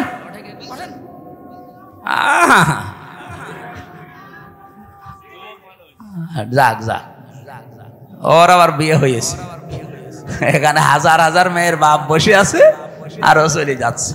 যাক, ওর জীবনে যেন বিয়ে আর না হয়। 1-1.5 ঘন্টা বসে থাকতে পারে না, বিয়ে দিলেও সংসার টেকবে না। এই যে দাম্পত্য জীবনের কলহ এবং তার সমাধান, পুরুষের এবং নারীদের দুইটা শ্রেণীরই সমস্যা আছে আমাদের কম বেশি। আজকে এসে নোয়াখালী থেকে এক লোক এসেছে আপনাদের এখানে তালাকের মাসলা নিতে। তালাকের মাসলা দুইটা আছে, তো ইমামদের মতামত আমি দুইটাই বলেছি, আপনি যেটা মানবেন মানেন। এই জন্য তালাক কেন হয়, স্ত্রীদের কারণে মানুষ কেন জেলখানায় থাকছে এখন এই যে 3 বছর, আমার মনে হয় 100 জনের 60-70 জন শুধু বোর কারণে জেল খাটতেছে। এই জন্য মেয়ে লোক থেকে খুব সাবধানে থাকবে। পারতপক্ষে কোন মেয়ে লোকের সাথে মোবাইলে কথা বলতে যাবেন না। কোন পানি কোন দিকে গড়িয়ে না আপনি মুসিবতে পড়বেন। এই বইটা এই গাড়িতে আছে, যাওয়ার সময় নিয়েছেন, কাজে লাগবে। 120 পৃষ্ঠা আছে এর ভেতরে। আর একটা আদর্শ ভাইরা দ্রুত আপনারা যান। স্বেচ্ছাসেবক ভাই যারা যেখানে দাঁড়িয়ে আছেন দ্রুত ভিতরে ঢোকেন, 2 মিনিট সময় আজান হলে শেষ হয়ে যাবে। স্বেচ্ছাসেবক ভাইরা আপনারা 150 স্বেচ্ছাসেবক এখানে আছেন, 150 জনই মাঠে ঢুকে যান। সাদিকুল ইসলাম স্বপন ভাই, সদস্য সচিব, পারিলা ইউনিয়ন স্বেচ্ছাসেবক দল। এটা উজির পুকুর নাকি? 5000 টাকা পাঠিয়েছেন, আল্লাহ যেন কবুল করেন, বলেন আমিন। এই ঈদগাটায় আপনারাই বছরে বছরে 2 বার নামাজ পড়বেন, এটা যেন আপনাদের দায়িত্বে দিয়ে গেলাম। শেষ করবেন কাজগুলো যতটুকু আছে। মান বানা লিল্লাহি মাসজিদান আছে, বানাল্লাহু লাহু বাইতান ফিল জান্নাহ। নবীজি বলেন, কেউ যদি একটা সেজদার জায়গা বানিয়ে দেয়, তার জন্য আল্লাহ নিজে জান্নাতে ঘর বানায়। সেজদা দিতে কি পুরা মসজিদ লাগে, পুরা ঈদগাহ লাগে? কতটুকু? একটা টাইলসের জায়গা হলে হয়ে যায় সেজদা দেওয়া। কথা বলছেন না কেন? তাহলে একটা টাইলসের টাকাও যদি আপনি এখানে দেন, তাহলে জান্নাতে আপনি একটা পুরা ঘর পাবেন। এই জন্য মান বানা লিল্লাহি মাসাজিদ, আল্লাহ নবী দেয়নি মাসজিদান। একটা সেজদার জায়গাকে মসজিদ বলা হয়। সুতরাং এতটুকু একটা জায়গার দাম বা এই জায়গা সংস্কার করার জন্য যতটুকু যা লাগে, আপনি যদি একটা টাইলসের দামও দেন, জান্নাতে একটা ঘরের মালিক হয়ে যাবেন ইনশাআল্লাহ। বানাল্লাহু লাহু বাইতান ফিল জান্নাহ, আল্লাহ নিজে বলেন আমি ঘর বানাবো। সমর্থ থাকলে অবশ্যই দেবে। যে যা গিয়েছেন ভেতর থেকে বের হয়ে যান, যান। সাহাবায়ে কেরামের মর্যাদা আকাশচুম্বী। তারকা দেখতে পান, তারকার চাইতে সাহাবায়ে কেরামের মর্যাদা আল্লাহর কাছে অনেক বেশি। তারা হেদায়েত প্রাপ্ত প্রত্যেকেই, আর প্রত্যেকেই জান্নাতি। আমরা বলি যে 10 জন সাহাবী আশারায়ে মুবাশশারা, কে বলেছে আপনাকে? খালি ওই 10 জনই জান্নাতি, আর বাকি যে লক্ষ লক্ষ সাহাবী এরা জান্নাত যাবে না? বলেন, ওই 10 জন সাহাবীর ভেতরে খাদিজাতুল কুবরার নাম আছে? বলেন না কেন? আয়েশার নাম আছে, ফাতেমার নাম আছে, তারা জান্নাতি না? ফাতেমা জান্নাতের নেত্রী হবে, সমস্ত মহিলাদের সর্দার। হযরতে আয়েশা সিদ্দিকা রাদিয়াল্লাহু তাআলা আনহা হযরতে কি খাদিজাতুল কুবরা, তাকে আল্লাহ নিজে জান্নাত বানিয়ে দুনিয়ায় পাঠিয়ে সুসংবাদ দিয়েছে এবং আল্লাহ নিজে তাকে সালাম দিয়েছেন। এই পৃথিবীতে একজনই মহিলা যে আল্লাহর সালাম পেয়েছে এবং জান্নাতে অলরেডি ঘর পেয়েছে জীবিত অবস্থায়। অথচ খাদিজা জীবনে একটা ওয়াক্ত নামাজ পড়েনি, এক ওয়াক্ত নামাজ পড়েনি, একটা রোজা রাখেনি, জীবনে একদিনের জন্য পর্দায় থাকেনি। বলেন, তার পুরা জীবন আমি পড়ে দেখেছি, জীবনে কোনোদিন তিনি পর্দায় ছিলেন না। নামাজ পড়লেন না, রোজা রাখলেন না, হজ করলেন না, যাকাতও দেননি, পর্দায়ও নেই। অথচ আল্লাহ সালাম দিয়েছে, জান্নাতে ঘর বানিয়ে পাঠিয়েছে। একটাই কারণ, কারণ উনি ইন্তেকালের পরে এই বিধানগুলো নাজিল হয়, এই জন্য উনি মানতে পারেন না। কিন্তু আল্লাহ তাকে খুশি হয়ে সালাম দিলেন কেন? জান্নাতে ঘর বানিয়ে সুসংবাদ পাঠালেন কেন? তার পুরা জীবন পড়ে দেখবেন, জীবনে এক সেকেন্ডের জন্যও কোনোদিন স্বামীর মনে উনি দুঃখ দেন। এরকম মহিলা তো এখন ঘরে ঘরে। এখানে একজন স্বামী হাত তুলতে পারবেন যে জীবনে কোনোদিন আমার বউ এক সেকেন্ডের জন্য আমাকে দুঃখ দেয়নি, কষ্ট দেয়নি? বলেন তো এরকম একজন। মিথ্যা কথা বললে আপনার খবর আছে ভাই, আপনি দুঃখ পাননি নাকি বউ খুশি করার জন্য মনে করছেন যে না বলে ফেলি? বউ তো নেই না, আমি হাসির জন্য বলি নাই ভাই, আমি হাদিস বললাম। দেখেন, এই যে হাজার হাজার স্বামী আমরা মা বোনেরা যারা এসেছেন, আমি জানি না আপনারা আছেন কিনা। আপনি চিন্তা করেন, আপনি নামাজ পড়েন, রোজা রাখেন, কালো বোরকা পরেন, নফল রোজাও রাখেন, একটা স্বামী হাত তুলতে পারলো না। আমিও পারিনি। আমি আন্দাজে মিথ্যা কথা বলবো কেন? আমি দুঃখ পেয়েছি, এই জন্য আমি পারিনি। এখানে আমার একটা স্বামীও পেলাম না। মা বোনেরা, জান্নাত যাওয়া কিন্তু কঠিন হয়ে যাবে। আর এখন যদি ওরা বলে হুজুর ওয়াজটা একটু উল্টিয়ে করেন তো, যে একটা স্বামী একটু হাত তুলুক তো, জীবনে স্ত্রীর মনে দুঃখ দেয়নি। না বাবা শাহজালাল, এখানে হবে না হালাল। না, আমাদের চরিত্র আমরা কন্ট্রোল করব। স্ত্রীর গায়ে যারা হাত তোলে, এর মতো ইতর মানুষ দুনিয়ায় নেই। হাত না তুলে, হাত তোলা একেবারে হারাম কাজ না, আপনি তুলতে পারবেন। যদি ফরজ নামাজ না পড়ে, দরকার হয় হাত তুলবেন, কিন্তু 4 জায়গায় কিন্তু মারা যাবে না। মুখে, বুকে, পিঠে, মুখে, মাথায়, মুখে, বুকে আর পিঠে, এই 4 জায়গায় স্ত্রী লোকের হাত দেওয়া জায়েজ নেই। যদি এই 4 জায়গা বাদ দিয়ে কোনো জায়গায় মারতে চান, আপনি মারবেন। খালি নামাজ না পড়লে, রোজা না রাখলে, ফরজ রোজা, জায়েজ যে পর্দাটা আছে, এই পর্দাটা যদি না করে, আর 4 নম্বরে যদি স্বামীর জায়েজ কথা না শোনে। কথা বোঝা গেছে? মা বোন যারা এসেছেন, আপনার জান্নাত পাওয়া অতি সহজ। স্বামী যখন বাইরে থেকে আসবে কর্মজীবন শেষ করে, দুনিয়ায় যত কাজ আপনার হাতে থাক সব বাদ। এখন তারে সময় দেওয়া, তার কথা মতো চলা, এখন তাকে খুশি করা পৃথিবীর সবচাইতে বড় ইবাদত। শুধু যদি ফরজ নামাজটা আর ফরজ রোজা নাও। কোন স্বামী যদি পছন্দ করে যে আমার বউ হাতা কাটা ব্লাউজ গায়ে দিলে আমার ভালো লাগে, আপনি তাই দেবেন। কি কথা বলছেন না কেন? ওরা গায়ে দেয়, কিন্তু স্বামীর জন্য না, ওই মার্কেটে যাওয়ার সময়। যে মহিলা এরকম উল্টাপাল্টা পোশাক পরে রাস্তাঘাটে আসে, কি স্বামীকে খুশি করার জন্য না পাবলিক? আপনি একটা দাজ্জুস, আর দাজ্জুসের জন্য জান্নাত হারাম। নামাজ পড়ে, রোজা রেখে আর কালো বোরকা পরে কি করবেন? আমরা খাদিজাতুল কুবরার মতো মহিলা চাই। কথা বলেন না কেন? বলতে ঠিক, মুহাম্মদ রাসূলুল্লাহর মতো পুরুষ হওয়া লাগবে না? তুমি তো যৌতুক নেওয়ার উস্তাদ, আবার খাদিজার মতো বউ চাই। আমাদেরকে হওয়া লাগবে চরিত্রবান, মুহাম্মাদুর রাসূলুল্লাহর মতো, খাদিজাতুল কুবরার মতো স্ত্রী আমাদেরকে আল্লাহ মিলিয়ে দেবেন। বলেন আমিন। আমার ভাইরা, সাহাবায়ে কেরামের যেহেতু অনেক অনেক মর্যাদা, আমি সবগুলো না বলতে পারলেও একটু সিস্টেমে বলছি। সাহাবায়ে কেরাম যেহেতু কবুল হয়ে গেছে আল্লাহর দরবারে, ওয়াসাবিকুনাল আউয়ালুনা মিনাল মুহাজিরিনা ওয়াল আনসার, এই পৃথিবীতে যারা উপরে গেছে আগে অগ্রভাগ, এবং তাদেরকে যারা অনুসরণ করেছে মুহাজির এবং আনসারদের ভেতরে, আল্লাহ পাক বলেন এই মানুষগুলো অগ্রগামী।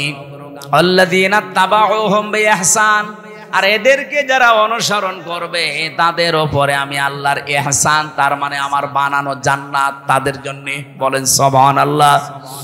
সাহাবা একরামকে আল্লাহর দরবারে কবুল হওয়ার পেছনে আমি এই কয়টা কারণ পুরা কোরআন থেকে হাদিস থেকে পেয়েছি। এক নম্বরে তাদের কয়েকটা গুণ আমাদের ভেতরে থাকা দরকার। এক নম্বরে পেয়েছি আল্লাহর জন্য তাদের অন্তর নিবেদিত ছিল সব সময়। আপনি যদি কাউকে ভালোবাসেন আল্লাহর জন্য বাসবেন, কাউকে যদি ঘৃণা করেন আল্লাহর জন্য করবেন, কাউকে যদি কিছু দান করেন আল্লাহর জন্য করবেন, কাউকে যদি দান করা থেকে বিরত থাকেন যে আমি দেব না তোরে কিছু, তাও যেন আল্লাহর জন্য হয়, ব্যক্তিগত বা পারিবারিক সামাজিক কোনো কারণে না হয়। কথা বোঝা গেছে? আল্লাহ রাব্বুল আলামিন বলেন যে মানুষটার মন মানসিকতা আল্লাহর জন্য নিবেদিত থাকবে সব সময়, এটা সাহাবীদের ভেতরে ছিল। দুনিয়া একদিকে আর আমার আল্লাহর বিধান একদিকে, এই জন্য তারা আল্লাহর দরবারে খুব তাড়াতাড়ি মঞ্জুর হয়েছিলেন। দুই নম্বরে তাদের মুখে যা ছিল ওইটা তাদের মনে ছিল। মুখে বললে ওইটা মন থেকে বলতেন, লোক দেখানোর জন্য বলতেন না। তিন নম্বরে বেশি তারা নিজের উপরে অন্যকে প্রাধান্য দিতেন, যদিও নিজের অনেক কিছুর দরকার আছে, প্রয়োজন আছে, এরপরও তারা অন্যকে অগ্রাধিকার দিতেন। এই একটাই মাত্র কারণ, পুরাটা সাতটার ভেতরে এইটা। নিজের প্রয়োজন থাকার পরেও অন্য ভাইয়ের প্রয়োজনকে সামনে দেওয়া, অগ্রাধিকার দেওয়া। আল্লাহ পাক এত বেশি খুশি হতেন তাদের উপরে এই কারণে যে রাদিয়াল্লাহু আনহুম ওয়া রাদু আনহু, এই আয়াত তাদের জন্য আল্লাহ নাযিল করে দিয়েছেন।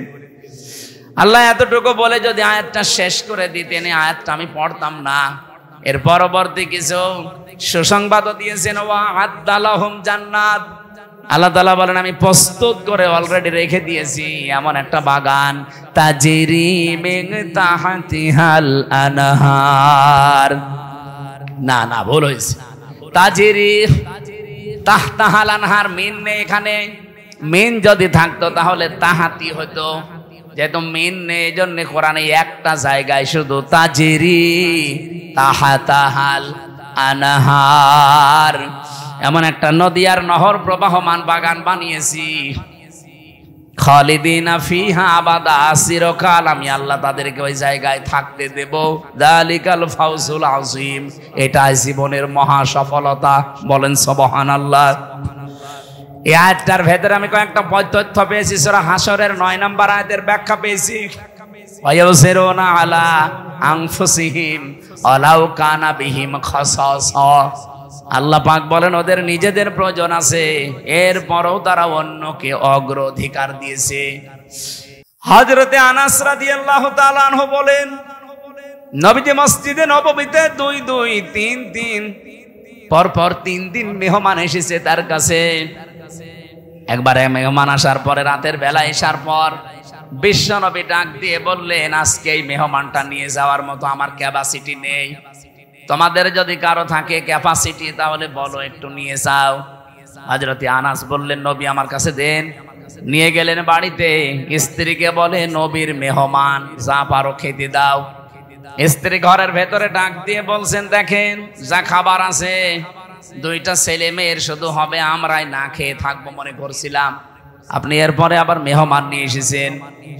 ঠিক আছে, নিয়েই যখন এসেছেন আর রাসূলুল্লাহর মেহমান, আপনি এক কাজ করেন, আপনি একটু মেহমানকে নিয়ে গল্প করেন, কথাবার্তা বলতে থাকেন, আমি এই ফাঁকে 2টা বাচ্চাকে ঘুম পাড়িয়ে দেই। ঘুম পাড়িয়ে দিয়ে নিজের মেহমানকে সাথে নিয়ে আপনাকে আমি যখন বাচ্চাদের খাবারটা দিয়ে দেব, এরপরে আমি নিজের থেকেই বাতি লিভিয়ে দেব। আপনি অন্ধকারের ভেতরে শুধু মুখ নাড়াতে থাকবেন আর মেহমানকে খাবারটা দিতে থাকবেন আর বলবেন এই তো আলো নিয়ে আসো, আলো নিয়ে আসো। কয়েকবার বলতে বলতে যখন খাবার শেষ হয়ে যাবে আপনি শুধু মুখ নাড়াতে থাকবেন আর হাত নাড়াবেন। অন্ধকারের ভেতরে যেন সে মেহমান বুঝতে পারে যে না আপনিও খাবার চালাচ্ছেন। শেষ হয়ে গেল খাবারটা এভাবে। সকালবেলা মসজিদে নববীতে হযরতে আনাস বলেন আমি নামাজে গেছি, নবীজি আমাকে ডাক দিয়ে বললেন মেহমানের সাথে কি ব্যবহার করলে, কেন? আল্লাহর আরশ পর্যন্ত খুশি হয়ে গেছে, তোমাদের নামে সূরা হাশরের 9 নম্বর আয়াত নাযিল হয়ে গেছে। নিজেদের প্রয়োজন থাকার পরও যারা অন্যের অগ্রাধিকার দেয়, অন্যকে গুরুত্ব দেয়, তাদের জীবনটা সাহাবীদের মতো আল্লাহ কবুল করে নেয়। আজ বাংলাদেশে এটা খুব বেশি দরকার। এই কথা বলছেন না কেন? এটা আজকে দল মত জাতি বর্ণ ধর্ম নির্বিশেষে খুব বেশি দরকার। যদি সাহাবীদের মতো কবুল হতে চান, গ্রহণযোগ্য হতে চান, নিজের প্রয়োজন থাকার পরও অন্যেরটা অগ্রাধিকার দেবেন। এটা আমাদের অনেকের মন আছে, কিন্তু আমরা পেরিয়ে উঠি না বড় কারণে। আমার বোনের জন্য, আমার ভাইয়ের জন্য, আমার চাচার জন্য, আমার ফুফুর জন্য আমার মন আছে, আমি কিছু করব। আমার অগ্রাধিকার দেওয়া দরকার তাদের গুরুত্বের, তাদের পরিবারের, তাদের অসচ্ছলতার। কিন্তু অনেক পরিবারে আছে বউ শুধু টান দিয়ে ধরে, না অত দরকার কি? এরকম বউ দেশে নেই? কার বউ এরকম আছে মন ছোট? হাত তোলেন তো। না, এলাকায় ওসব নেই। এরপরে সাহাবায়ে কেরাম কবুল হওয়ার পেছনে কারণ পেয়েছি 4 নাম্বার, তারা লোক দেখানো কোনো কাজ করতেন না। আল্লাহ পাক বলেন, আল্লাযীনা হুম ইউরাউনা ওয়া ইয়ামনাউনাল মাউন। আমরা যা করি, যতটুকু ছোট হোক আর বড় হোক, যেন আল্লাহর জন্য হয়। 5 নাম্বারে পেয়েছি তারা কাফেরদের প্রতি বড় কঠোর ছিলেন। এটা সূরা ফাতিহার 29 নাম্বার আয়াতে এই তথ্যটা পাবেন। মুহাম্মাদুর রাসূলুল্লাহ ওয়াল্লাযীনা মাআহু আশিদ্দাউ আলাল কুফফার। সাহাবায়ে কেরাম আল্লাহর দরবারে কবুল হয়েছিলেন, তার 5 নম্বরে কারণ ছিল তারা কাফেরদের প্রতি বড় কঠোর এবং ভয়ঙ্কর ছিলেন। আজ যারা কোরআনের বিরুদ্ধে 13 জায়গায় হাত দিয়ে কোরআন পাল্টাতে চায়, এরাও কাফের। বাংলাদেশে দলমত দেখা যাবে না, এই জায়গায় নবীর উম্মত এবং সাহাবীদের অনুসরণ করার ক্ষেত্রে কঠোর হওয়া লাগবে। আমরা কঠোর হতে রাজি আছি না? সামনে সব দলমত নির্বিশেষে কঠোর হয়ে যাবে। আইন পাশ করা দূরের কথা, ওরা যেন ভয়ে কাঁপতে থাকে। আমরা তো আল্লাহর দরবারে সাহাবীদের মতো কবুল হতে চাই। আল্লাহ আমাদের তৌফিক দিন, আমিন। আরো জোরে বলেন। দুনিয়ায় সেই কয়দিন বেঁচে আছেন, আমি কালকে নাটোরে লালপুর না বাগাতে পড়াইছিলাম, ওখানে এই পয়েন্টটা বলেছিলাম, কেউ যদি জুলুম করে সামনে মনে করেন যে আমি অমুক জায়গায় পৌঁছাবো, জীবনও পারবেন না। সাদ্দাত যেমন পারে নাই, জুলুম করে জান্নাত বানিয়েছিল, জান্নাত ভোগ করতে পারে নাই, দেখতেও পারে নাই, এমনকি চৌকাঠে পা দেওয়ার আগেই তার মরণ হয়েছে। হাসিনাও জুলুম করে করে টার্গেটে পৌঁছাতে চেয়েছিল 41 সাল, 41 সাল দিতে দেয়নি, 24 সালে শেষ। এই জন্য আগামীতে যারা চেয়ারে বসবেন, যদি জুলুমের মাধ্যমে বা জুলুম করেন কারো সাথে, আল্লাহর কসম, ইত্তাকি দাওয়াতাল মাজলুম ফাইন্নাহা লাইসা বাইনাহু ওয়া বাইনাল্লাহি হিজাব। মজলুমের বরদোয়া থেকে বেঁচে থাকবা, কারণ মজলুমের বরদোয়া আর আল্লাহর মাঝে কোনো হিজাব পর্দা থাকে না। এজন্য আগামীতে আমি সতর্ক করছি, যারা আসবেন যেন জুলুম করবেন না। জুলুম করে যদি জনগণকে দাবিয়ে রেখে মনে করেন আমি অমুক টার্গেটে পৌঁছাবো, একেবারে 41 সাল, আপনার 5 বছর পরে দেখবেন বাড়ি ঘর শ্মশান হয়ে গেছে। কি শ্মশান হয়েছে এটা দেখানো লাগবে। 32 নাম্বারের দিকে তাকান, 33 হয়ে গেছে। ফেব্রুয়ারির 5 তারিখে আযাবুল বুলডোজার নাজিল হয়ে সব শেষ। আগামীতে যারা আসতেছেন, কে আসবেন আমরা জানি না, আর আমার দেখারও দরকার নেই। যারা আসবেন আসেন, জুলুম করবেন না। সাহাবায়ে কেরামের যে 5টা গুণ অলরেডি বলেছি, এগুলো আমি সহ প্রত্যেকের জীবনে যেন আল্লাহ অনুসরণ করার তৌফিক দেন, আমিন।